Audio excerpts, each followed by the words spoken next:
குட்டி சுட்டி. ஹாய் குட்டி சுட்டி. இன்னைக்கு நம்ம ஒரு குருவியும் காகமும் பற்றின கதை தான் பார்க்க போகிறோம். ஒரு காட்டில் ஒரு குருவியும் காகவும் நல்ல நண்பர்களாக இருந்தாங்க. குருவி எப்போதுமே சுறுசுறுப்பாக இருக்கும். குருவி காலையிலேயே எழுந்திரிச்சு அதுக்கு தேவையான உணவை சேகரிக்க போயிடும். ஆனால் காகம் அப்படியே ஆப்போசிட், ரொம்ப சோம்பேறித்தனமாக தான் இருக்கும். அந்த குருவியும் நீ சுறுசுறுப்பாக இரு, ரொம்ப சோம்பேறியாக இருக்காத அப்படின்னு சொன்னாலும் நீ சொல்கிறதெல்லாம் கேட்க மாட்டேன், என் வேலையை எனக்கு பார்த்துக்க தெரியும், நீ உன்னோட வேலையை போய் பாரு அப்படின்னு எப்போதுமே அந்த குருவியை அந்த காகம் திட்டிகிட்டே தான் இருக்கும். காகம் அடிக்கடி குருவியை கிண்டலும் கேலியும் பண்ணி சிரிச்சுக்கிட்டே தான் இருக்கும். ஆனால் குருவி அதையெல்லாம் பொறுத்து போய்கிட்டே தான் இருக்கும். அப்போது மழை காலம் வர வேண்டிய நாளும் வந்துச்சு. குருவி மழை காலத்துக்காக உணவு சேகரிக்க ஆரம்பிச்சுது. காகத்தையும் அடிக்கடி உணவு சேகரிக்க கூப்பிடும். நம்ம 2 பேருக்கு தேவையான உணவை நம்ம தேடி இப்பவே சேமிச்சு வச்சுட்டோம்னா நம்ம மழை காலத்தில் நம்ம கஷ்டப்பட வேண்டிய அவசியம் இருக்காது. நீ வா, நம்ம 2 பேரும் உணவு சேகரிக்க போவோம் அப்படின்னு சொல்லி கூப்பிடும். மழை காலம் வரும்போது பார்த்துக்கலாம், இப்பவே எதுக்கு கஷ்டப்படணும்? அப்படிலாம் எந்த கஷ்டமும் எனக்கு வராது, எனக்குலாம் ஈஸியாகவே உணவு கிடைச்சிரும் அப்படின்னு சொல்லிட்டு காகம் குருவிட்ட சொல்லிட்டு பறந்து போயிடும். குருவி சொன்ன மாதிரியே மழை காலமும் வந்துச்சு. பெரிய மழையாக பெஞ்சதால் குருவி காகம் மற்ற எந்த பறவைகளும் வெளியவே வர முடியலை.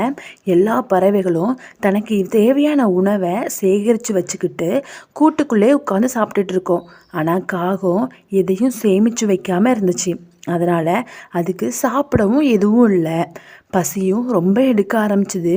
அதுக்கு என்ன பண்ணன்னு தெரியாமல் குருவிக்கிட்ட போய் உதவி கேட்போன்னு சொல்லிட்டு குருவிட்ட போய், நான் உன் பேச்சு கேட்காம இருந்துட்டேன், சோம்பேறியா இருக்காத அப்படின்னு எவ்வளோ அட்வைஸ் பண்ணியோ நான் கேட்காம இருந்துட்டேன், என்னை மன்னிச்சிரு, எனக்கு இப்போ ரொம்ப பசியா இருக்கு, என்கிட்ட உணவும் இல்லை, உன்கிட்ட இருக்கிற உணவை கொஞ்சம் எனக்கு தா அப்படின்னு சொல்லி ரொம்ப ஃபீல் பண்ணி கேட்டுச்சு.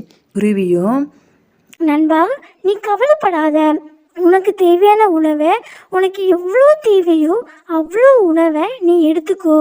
நான் எனக்கு மட்டும் இல்லை, உனக்கும் தேவையான உணவை நான் சேகரித்து வச்சுருக்கேன்.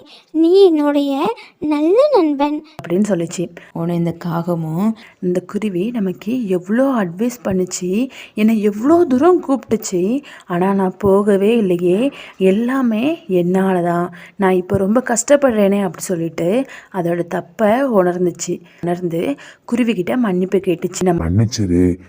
அதுக்கப்புறம் குருவியும் காகமும் காலையில எழுந்திரிச்சு சுறுசுறுப்பாக உணவு தேட ஆரம்பிச்சிட்டாங்க. அதுக்கப்புறம் அவங்க ரொம்ப நல்ல நண்பர்களாக இருந்தாங்க. பார்த்தீங்களா குட்டிச்சுட்டி, அந்த காகம் எவ்வளோ சோம்பேறித்தனமாக இருந்துச்சு. அந்த குருவி அந்த காகத்துக்கு நல்ல அட்வைஸ் தான் பண்ணிச்சு. ஆனால் அந்த காகம் எனக்கு தான்ப்பா எல்லாம் தெரியும் அப்படின்ட்டு அதை காதில் வாங்கிக்காமலே இருந்துச்சு. அதனால தான் அந்த காகம் கடைசியில் கஷ்டப்பட்டுச்சு. ஆனால் அதுக்கப்புறம் அவங்க 2 பேரும் சேர்ந்து சுறுசுறுப்பாக வாழ ஆரம்பிச்சிட்டாங்க. அதே மாதிரி தான் நமக்கும் நிறைய பேர் அட்வைஸ் பண்ணுவாங்க.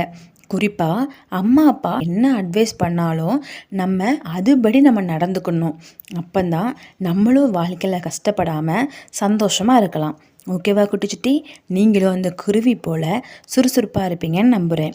இதே மாதிரி இன்னும் நிறைய வீடியோ பார்க்கறதுக்காக நம்மளுடைய குட்டி சுட்டி சேனலை சப்ஸ்கிரைப் பண்ணி வச்சுக்கோங்க.